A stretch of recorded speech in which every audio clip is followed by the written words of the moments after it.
Hello, and welcome to the next tour with Ian? and Andia. Thanks for joining us today. This is a bonus episode, so this is just going to be a quick little update. And luckily, we have our good friend, Dr. Gabby Lesperance, with us today from the Military Family Advisory Network, or MFAN, as some of you may know it, colloquially. I don't know why I tried to say that word.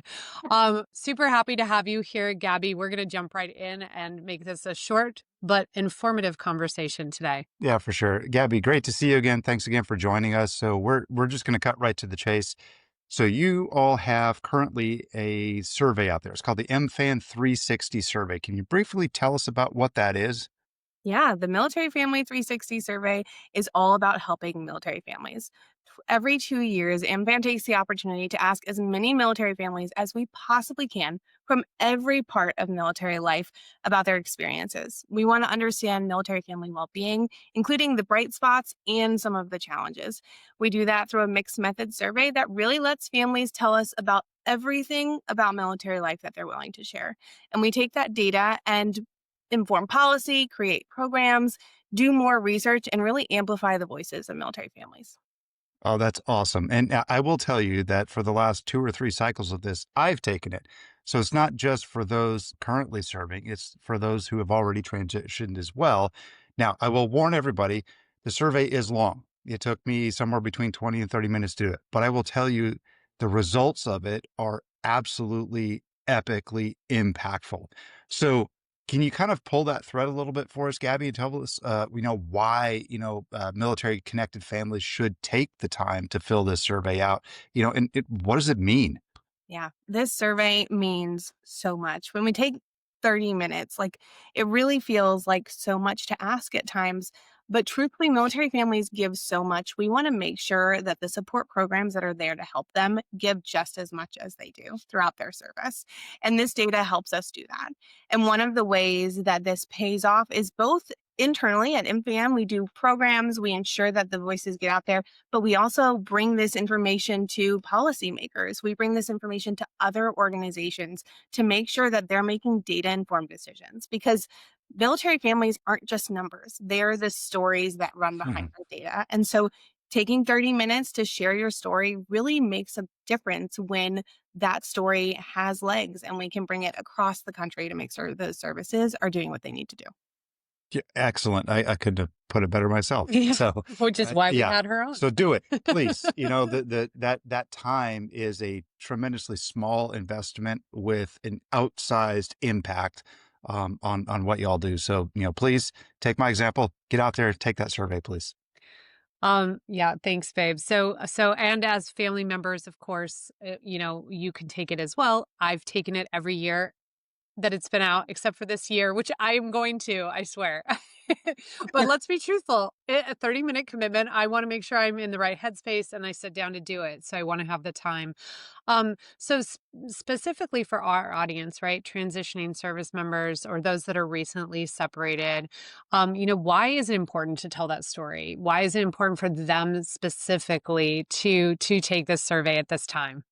We so often hear that active duty families face challenges, and that is true. There are certainly challenges to active duty life, but so often the people that have recently transitioned are left out of the conversation. But our data showcases the fact that that certainly shouldn't be the case. Now, transition families struggle with food insecurity. They struggle with housing security. They struggle with financial security. And all of these things are highlighted by the data, especially for those families that have very recently transitioned.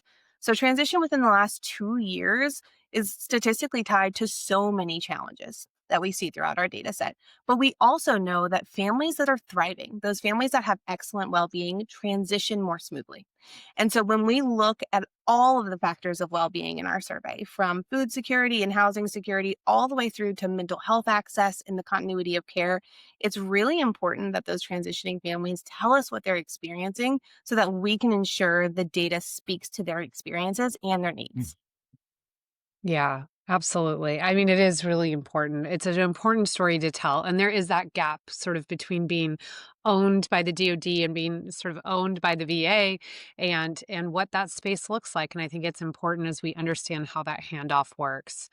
So right now is an interesting time in our country. We are in the midst of a government shutdown. It's affecting a lot of families and a lot of military families in particular. So we don't want to dig into that too deeply on this very short bonus episode, but I do and would love for you to share, how people can find out more about what's really going on with military families and if they can, how to support. And I know MFAN is doing some amazing work in that space. So if you could share that too.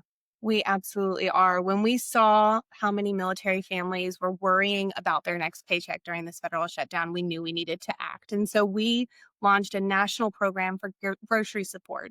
One of the astounding pieces of this is how much of a response that it got. So in 72 hours, 50,000 families signed up for grocery support, which underscores the need and pre-existing instability that a lot of people are facing in this life. If you go to combatmilitaryhunger.org, you can learn more about the program, get updates as well as support as you can, because there is nothing more important than ensuring military families have food on their tables during this time.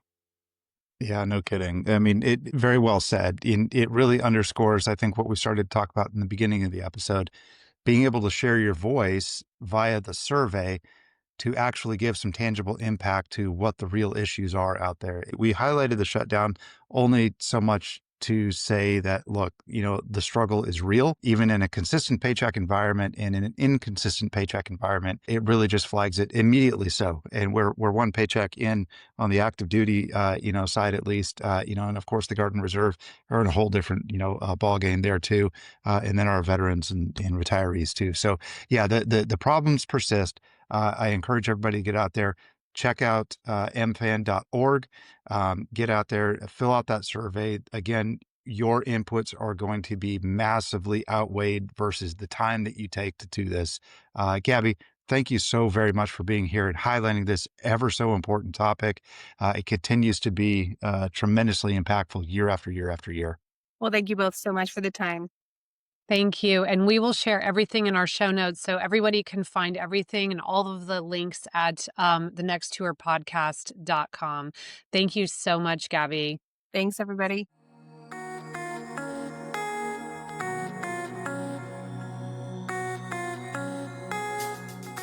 The views, opinions, and advice expressed by our guest on the next tour are their own and do not necessarily reflect the official policy or position of the podcast, Andia, or any affiliated organizations. While we strive to provide helpful and accurate information, this podcast is for informational purposes only. We encourage listeners to consult with professionals or conduct their own research before making any significant decisions related to military transition or post-service life. The content is intended as guidance and personal perspective, not as official advice.